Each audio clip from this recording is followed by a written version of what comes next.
welcome to Caribbean Brilliance, conversation with Mss Francois. That's MSS for multi-talented and super sexy. We here at this show like to highlight the contributions of Caribbean Americans because we want them to be able to share their story in hopes that it would inspire the present and future generation. Today, I have with me a doctor. Okay, her name is Dr. Neva Alexander. She's a business owner and co-director of Ascend Long Island. We're going to find out what that is because sometimes they like to use big words and we have no idea what it means. She is all about education and entrepreneurship and professional development. She's an international speaker, not national, international speaker who connects with diverse audience. I don't want to rattle on and on about her accomplishment because I'm sure she's going to tell us because she has this whole confident nature going. So we're going to talk to Dr. Neva. Welcome, Dr. Neva. Jamaica. Oh, no accent. Hi, welcome, Dr. Neva. Hi, Mss Francois. How are you? Okay, I don't know who this is that's next to me because this one, okay, have a little so we'll see. I don't know what she's pretending all this fancy thing right now. Okay, thank you for so much for being a guest on Caribbean Brilliance. So, as you can see, I try to represent you. See that? I see that. It's a lot happening here, but it's very yes. beautiful. Thank you so much. I wanted to feel at home, right? So with that said, you were born in Kingston, Jamaica? Yes. Because a lot of people, when they hear Kingston, they say, Lord God, fighting, killing, the noisy tongue, don't go there. What has been your experience coming from a Jamaica or being Jamaican, being born and raised somewhat in Kingston, Jamaica? What is my experience? So, you know, I left at a young age. And for me, a young age is, 11, 12.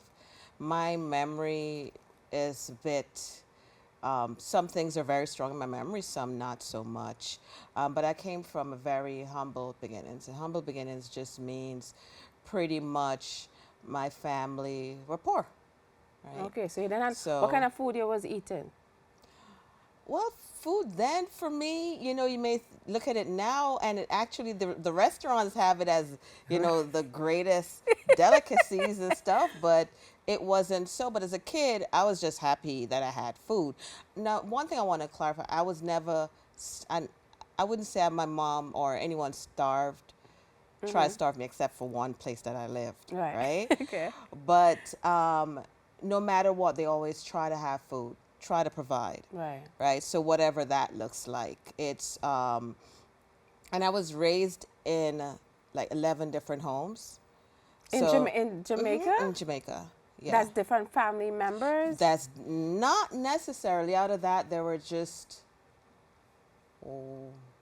one family, two family members. So this is people you had to call auntie and uncle, Caribbean like to say auntie and uncle, or is it like an orphanage kind of thing, or was friends of the family that you were moving around? Well, technically it was an orphanage, but it was individuals that stepped, when my mom traveled, because my mom was a hustler and still is, they would jump in and take care of me for a fee. Okay. Was it a large family? Are you from a large family or your only child? I have a brother, actually, and he's here in New York. Wait, what kind of Jamaican are you? Every time people hear Jamaica, it's about 10 children or something like that. I have one brother, or one brother you just know of. No, not like that. Not that way. I have a brother, and that's it. And I'm the only child for my dad. Okay, so what was like from whatever your experiences of Jamaica, growing up in several different homes for a fee, and finally your mom said, okay, we're sending for you. Was it a happy time in your memory, or how was that? When my mom said that she was sending for me, it was more, okay, you have family in England, do you want to go there, or you want to come with me in the United States? And I'm like, I'm tired of being in different locations, so I'll just go to you. Right, so I was happy to be with her. Right, mommy. Yeah. Okay. Did you have a hard time transitioning, coming from Jamaica to, I guess, the school system in America? And you came to New York? I came to New York on Eastern Parkway. in Ooh, Brooklyn. real Jamaican. And I ran into the room, which I didn't realize it was just a room. I thought it was an Wow. apartment, and I opened the window to just, I opened the curtain to just see a window. Yeah. And I was like, what is this? Right? And yeah, we basically was in a room where we shared a bath with 4 people and kitchen with 8. Wow. So how was that? Because I'm guessing Jamaica, you have land or your house, or you're running free. Well, I would like to think you had on shoes or you was barefoot, and now you're basically in a room with all these strangers, a small little room. Like, so how was that? Was that hard for you? And even going to school, how was that transitioning into school? You know what? It wasn't that bad in a sense where the other individuals there, they were mostly from the Caribbean. Okay, so that was good for you. You had a Yeah, good transition. yeah. Okay. So with that, all these things I mentioned about things that you do. So you're a business owner, co-director. Explain what is Ascend Long Island? Okay, so Ascend Long Island is pretty much a program at Hofstra University, Long Island. So Ascend is a group of Ascend from J.P. Morgan that are different universities that they have partnership with. Some of them is actually outside of the universities, but mostly at universities. So they have one at Hofstra University called Ascend Long Island, and it's for entrepreneurs who have been in business that are over 250,000 mark in revenue to take them, ascend them to 1 million and more. Oh, girl, I need to rub on your arm or something. I like It's how not that my, sounds. it's their arm. And, Those that's in the program, their arms, yes. and a lot of times when people hear director or co-director of any company, someone is like, how do you even get there? Because it sounds like so high level. Is it just a name, or what do you have to do? Do you have to graduate from something? Because people want to level up, but some people have no clue how to do that. So for that particular program, it was really from recommendation.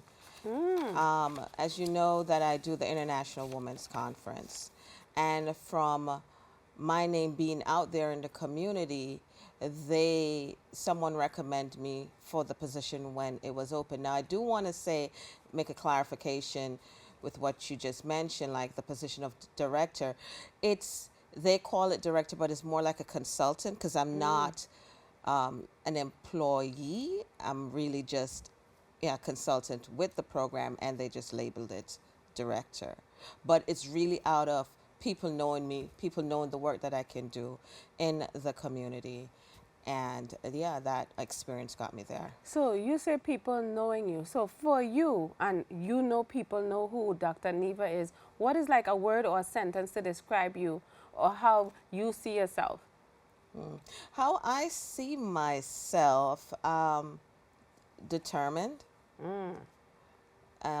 I believe I'm relatable in a sense. Like, it's not, for me, it's just a matter of, I believe in education, I believe in empowerment, and I believe in engagement. And I use that within my company, Nevalliance, doing professional development. So I believe when people always have different ways they see you or describe Right. you. For myself, I will just say that, I believe I'm determined, I'm a go-getter. Even sometimes you have mental setbacks. Right. You still try to go over that and do what you have to do to keep going and not just look at the negative, but look, if there's a negative, to see a positive in it. Look at you. Thank you, Dr. Neva. Well said. But like I always think of this when I hear doctor anything. Like you have, like you said, you describe yourself as determined. For someone to go through all those years of schooling, to have DR in front of their name, what was that like? Oh, tell me about the journey to becoming Dr. Neva. Okay, sure. So I started at John Jay College of Criminal Justice. If I'm talking about my college level. And then 4 years there, thought that I wanted to become an attorney. That didn't happen. Went on to Long Island University, studied social science because the director of that program, the dean, said that, oh, you could work at the UN. And I'm always thrilled with people, culture, and stuff like that. So I thought, oh, that would be great. Switched my major. Never worked at the UN. But then I went on, pretty much 10 years later, said, you know, I wanted more than that. And I did my doctorate in educational leadership. And in that pursuit, I also had an opportunity where I worked internationally in the Middle East, Saudi Arabia, to be specific, for 3 years. Wow, oh my goodness, that's exciting. You're like a whole new person in front of me right now. Like, so even with discussing you working internationally, what was that like, being able to do business around the world? So with doing, so business around the world sounds so huge, and I'm not everywhere.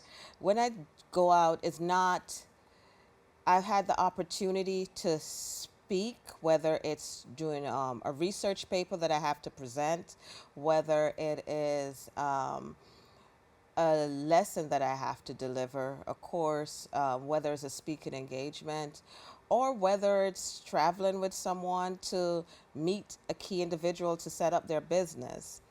That's what I'm more involved with. So I've had the opportunity to kind of just travel in different places. And because I was in the Middle East, it gave me access to meet people on that side. So people utilized me and my knowledge to get into other places. So when someone is hearing this, like I'm talking to you and I'm already exhausted, right? Because I'm like, this sounds like a lot from the school. I mean, coming here to school and the people you're meeting, people knowing you. So you have to be doing a lot of things and being everywhere. So like, what motivates you to keep going and doing all these things? That's a very good question. I know, I ask it. And well, my dear, what keeps me going? I don't know. I feel like I have an end goal until I accomplish that. So what's this end goal? It's something that keeps moving, or it's one set thing? What's the end goal? You know, sometimes I really don't know what that end goal is. I'm thinking sometimes it's empowerment. And until I get there, I just feel I have to keep going. Well, girl, you seem to have a lot of energy. And with that said, we're going to take a quick break. We're going to come back with Dr. Neva Alexander, and we're going to find out more about International Women's Conference. Come on right back.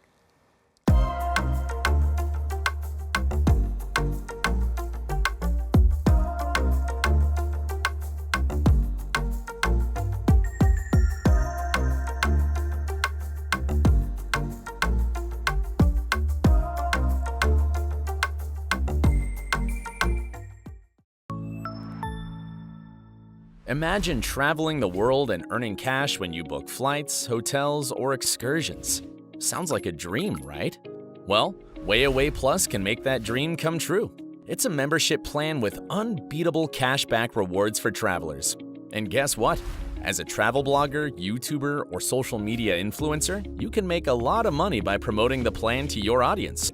What's more, Way Away Plus offers a fantastic collection of guides to cities across the US and the world. Users can get all sorts of ungoogleable travel advice from locals from around the world and discover hidden gems in any destination. 19.7% of Bronxites currently experience food insecurity. Meanwhile, instead of these nice, colorful foods, this is the best food that they have access to.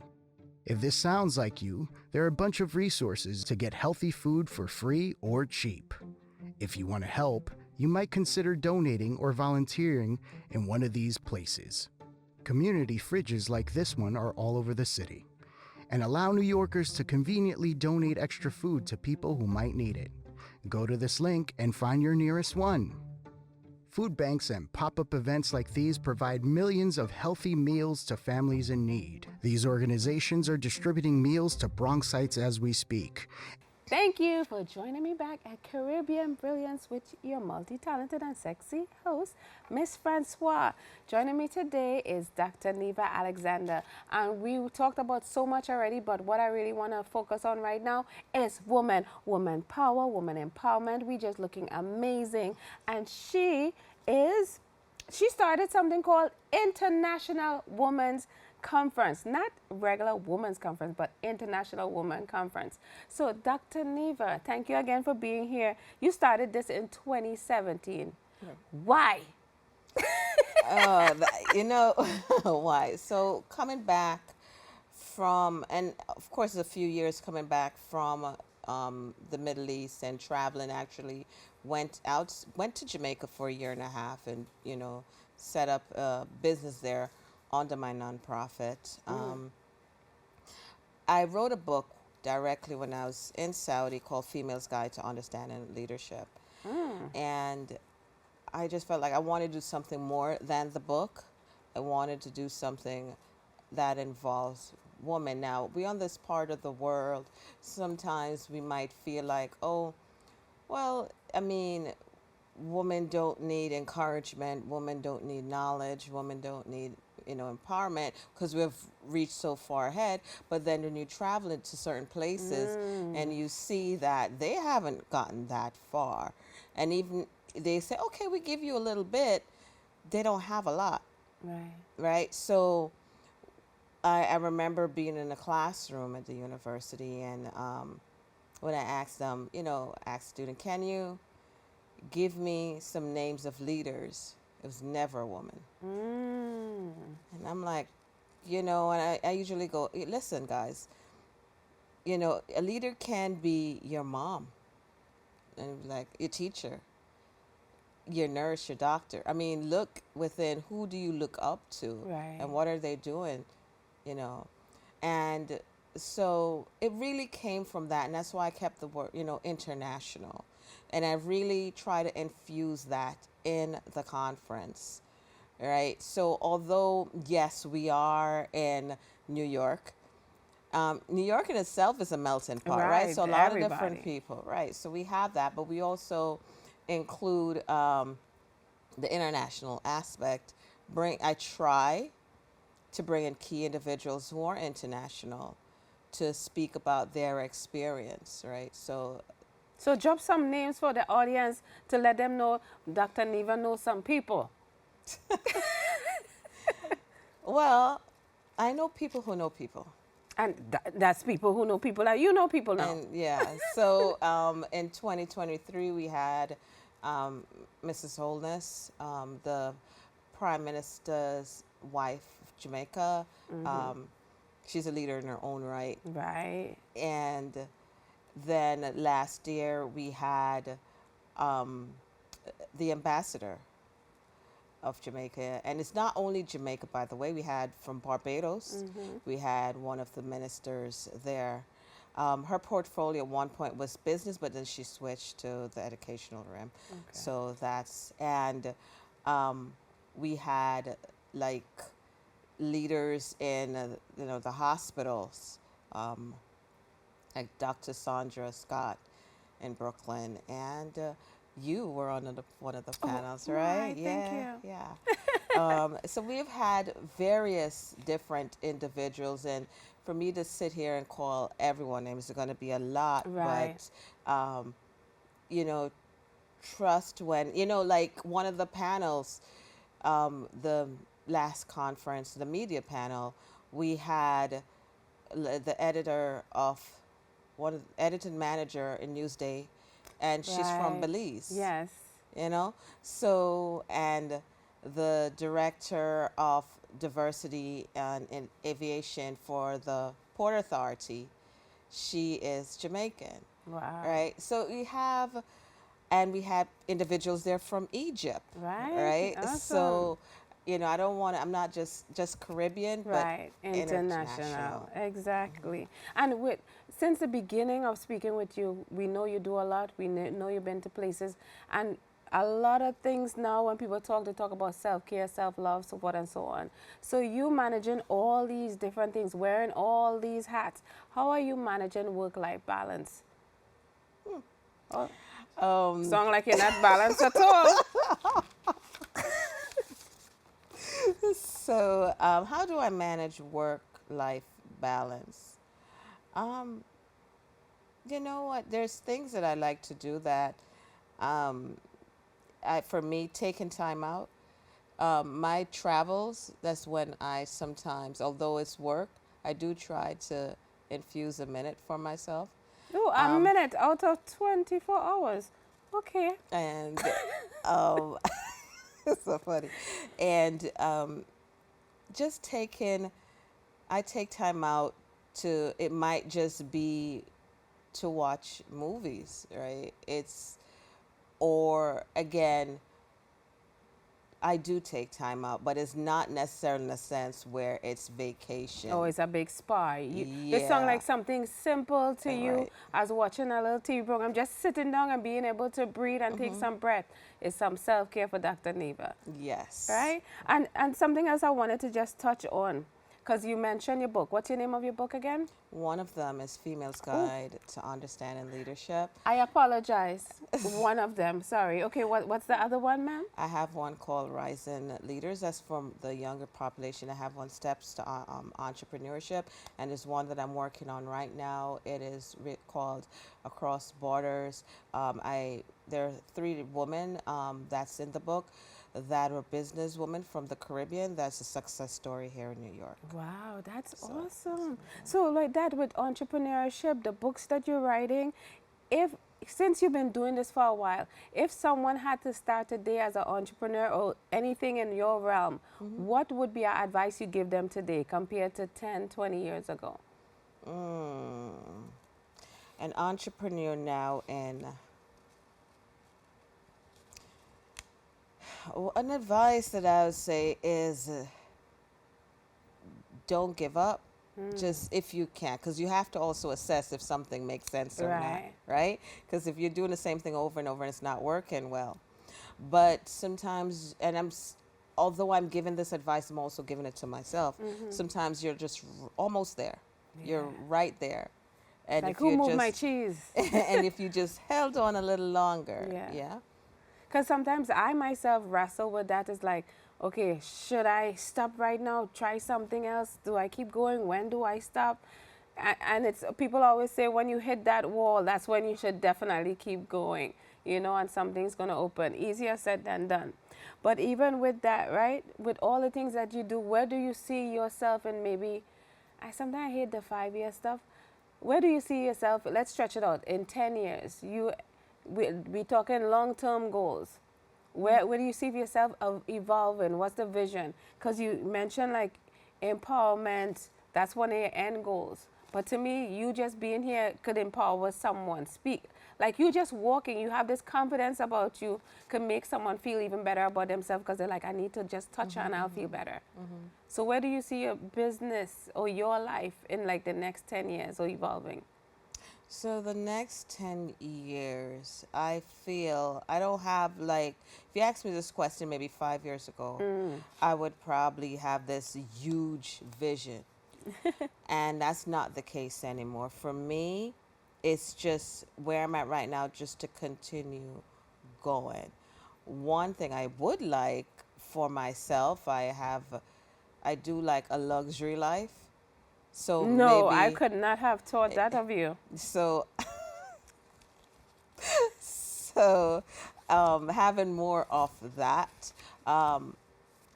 being stable in my company, being and just being more impactful. Like she practiced these questions. Thank you. So we're going to take a moment out because we have some quick fire Jamaican question. We'll see how Jamaican. I hope she don't use the excuse that I came here when I was 11. I can't remember anything. But first question, which one would you like? A cabin in Blue Mountains or a hotel in Montego Bay? Hotel in Montego Bay. No kidding. This woman is like, no, I need the fancy hotel in the room service. She like, a cabin? Where in the bush? What? In the mountains? Number 2, jerk chicken, ackee, or ackee and saltfish? Gosh, she looked like meatballs and spaghetti. Ackee and saltfish. Ackee and saltfish.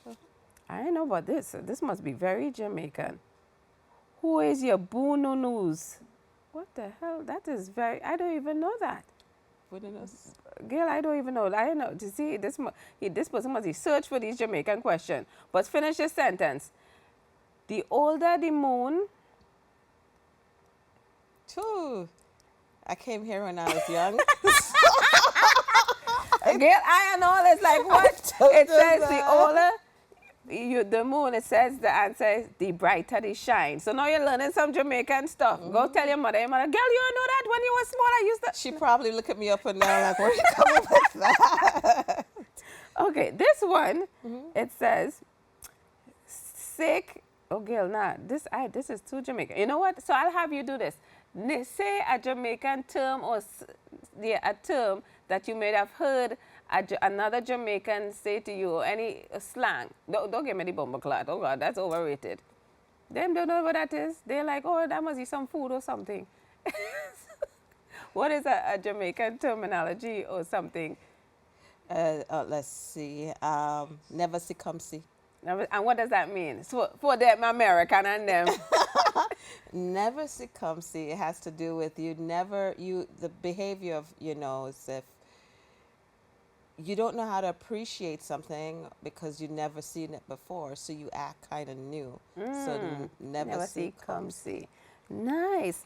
In this moment, my dear, we at Caribbean Brilliance just wanted to recognize you with this amazing gift. You see it says Dr. Neva, and I'll read what it says in the back. It says, in recognition of amplifying Caribbean brilliance, we thank you for your contributions, Mss Francois. Thank you so much. You see it go? You see it go? I know. So with that said, we wanted to take this time. I just want you to be able to tell the people where they can find you, anything that you're working on right now that they should look forward to, and any last advice you would want to leave our viewers.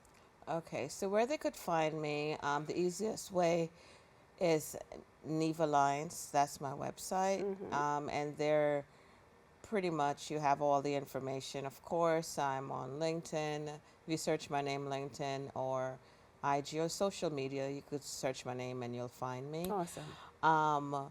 What I'm working on right now, as I mentioned, is the book. And of course, there are many different things, but that's the main thing that I'm doing at the moment. And any last minute advice for anyone that might be watching or want to do what you want to do? No, just any advice that you would offer someone.